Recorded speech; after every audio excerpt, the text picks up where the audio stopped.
What do you see in the world?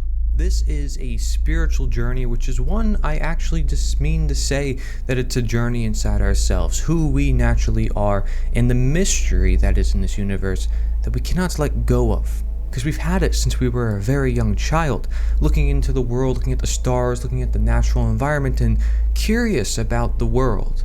We did not know about science or religion or philosophy.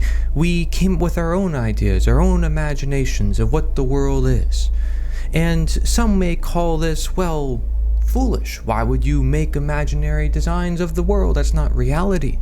But perhaps there is a value in that mystery and seeing things for yourself and recognizing that mystery and imagination is what allows us to create things new in the first place, and that seeing that inner child within ourselves helps us reach that innocence and purity that we're missing in today's world that is fast-paced and business-oriented and focused on money and focused on power and identity, when maybe there is a return to nature involved in this process that involves that mind that is curious and open and aware. So I'm going to ask you again, what do you actually see? The Hermetic principle in natural law tells us that what you think is ultimately what gets created in this world, that all is mind, and therefore you have to be responsible for everything you think. We're given this mind, we're given this body, we're given this world, we must learn with how to deal with it. And boy, oh boy, I'm not saying I have it all figured out. In fact,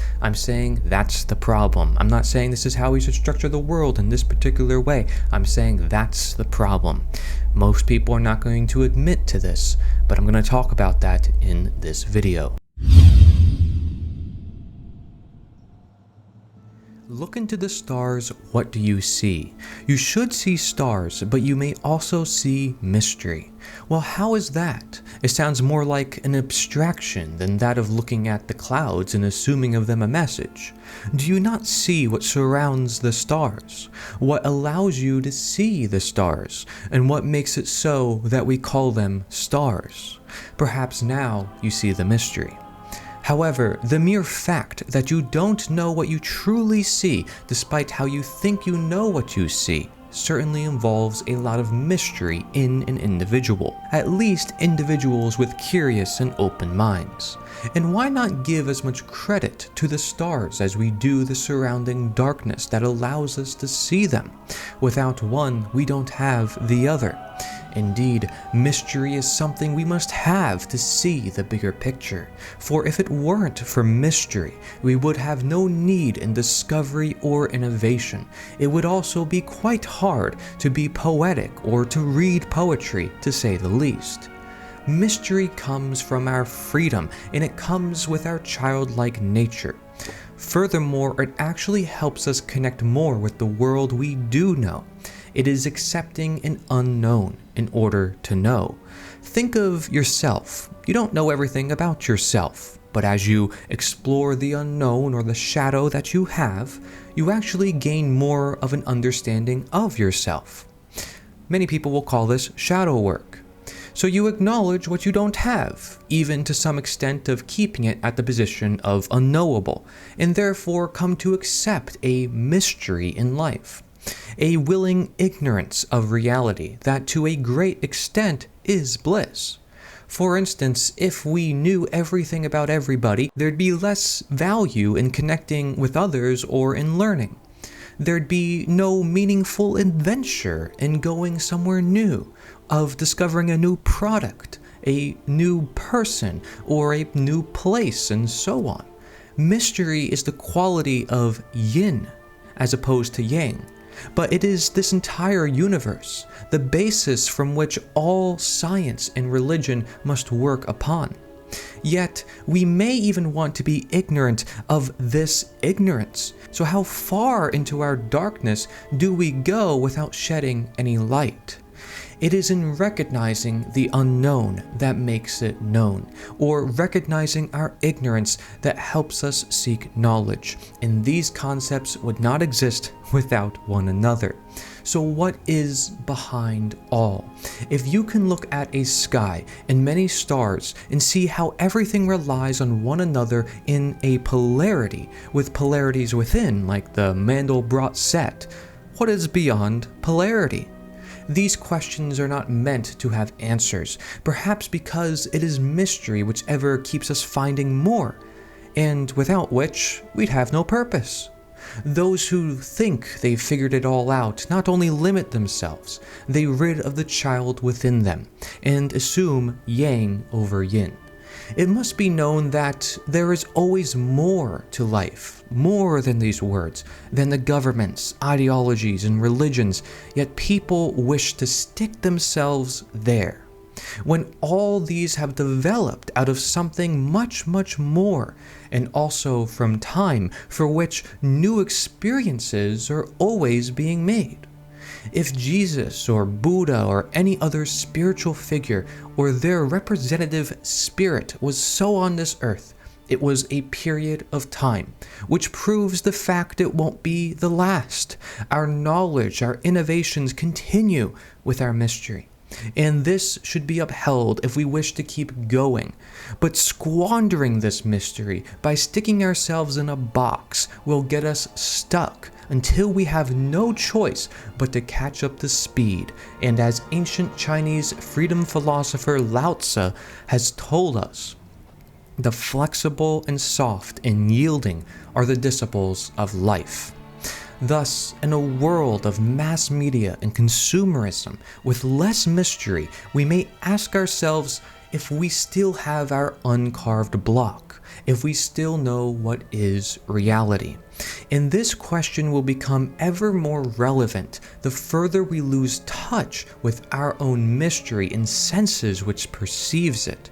Stay curious, otherwise you'll never listen, and thus you'll never know. There may always be those people out there who feel in touch with their nature, who understand what it means when I say these words. But there's always going to be those people who don't. And as we move into the world of technology, there's going to be people who really lose touch with a sense of reality. And what they need actually is not just reality, but that of which it comprises, including imagination and empathy, and those things we can't really describe with scientific fact. Those things that make us indistinguishably human, that make us who we are, that robots and technology and AI cannot truly replicate no matter how much it tries. It cannot fulfill the natural human interaction, the natural human consciousness. And this is what we come to understand as we keep evolving in this time, is these ancient Chinese philosophers, these ancient spiritual philosophers, they still have truths that remain now. And why is that? It's because they're looking at the constant. That there are these ebbs and flows to society, there are these governments that rise and fall, but there's this constant. And that is this truth, this what was always been here, that of which simply is. Okay, and so that is what they're looking at. People like Mark Passio, I would consider a modern day philosopher. People like Larkin Rose, or the great spiritual philosopher I like, Jason Gregory, not many people know about in this community.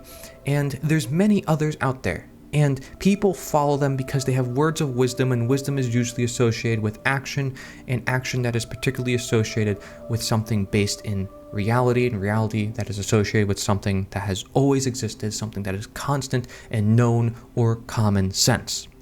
And so I'm going to share with you a story about synchronicity, because when you work with reality, you work with what you're given, and you see a calling to do something, because you're acting in that moment for what must be done, okay? But you're not acting impulsively, you're not acting purely emotionally, you're listening to all the different messages, all the different knowledge that you can perceive to act as necessary. This is called Wu Wei, so you're not just acting impulsively or just, acting super analytically. You're kind of in the middle here. So you're not scientism, you're not religion, you're not naive, and you're not, left brain imbalanced per se. you are able to flow through life. And so that's what synchronicity is often said to be about, and Taoism really brings it together, which is Lao Tzu, his home philosophy per se. And I wrote a book about that called Tao, The Full Return to Nature. Feel free to check it out. But I want to share with you a personal story that I find quite interesting. One night, I once did a deeply emotionally invested roleplay in World of Warcraft with a friend of mine. His name is Drew. This friend had one character. I had two. Of these three characters, they were laying on the ground and observing the clouds in the sky. These figurative clouds were role-played into existence, though we may observe some clouds in-game. One of the characters observed a cross, as she was a spiritual individual. Another observed ocean waves, as she was a water-based mage, and another observed a rabbit. The following day, in real life, exactly right after that day, I woke up, I walked outside, I looked at the sky. Immediately, I noticed these exact depictions all coinciding within one another in the sky. I was amazed. Is this synchronicity? Attraction? You can see it depicted. I'll put it on the screen for you, and I also used it as the album cover for some of my electronic music, which I did under the name Zensus. So it's very interesting to me because, you can clearly see ears and a rabbit, and you can see the cross and the waves. I see it, and it comes right away to me. But I don't know about you, but what is up with that, right? Is there this synchronicity? Is there more to life than we think? And what happens if we lose touch with that? Because like I said, this type of human curiosity and mystery is what makes life kind of fun and exciting. And we can lose that fun when we are trapped in that business consumerist world. When we do think we have to be this or be that, we put ourselves in boxes. Are we really having fun? Are we really living in the moment? Are we really free of thoughts and attachments? No. So I talk about freedom. Freedom means freedom from all attachments. It's not just freedom in the sense of political freedom or spiritual freedom, or, it's not under a box. Freedom is freedom. Right? And it's this given condition, and we're just hacking away at all the barriers and all the illusions that help us recognize what is freedom. So in a sense, they're giving us a service. They're giving us a purpose. But at the same time, this is something that we see will help revive humanity. Freedom, that basic need. If we are free, we don't have diseases taking over our body. We can think for ourselves. We now control our own life. And that is what I want to create with you. Go to theliberator.us. That's theliberator.us to learn more. You can send us your article. I'll turn it into a video for you. Thank you very much for watching.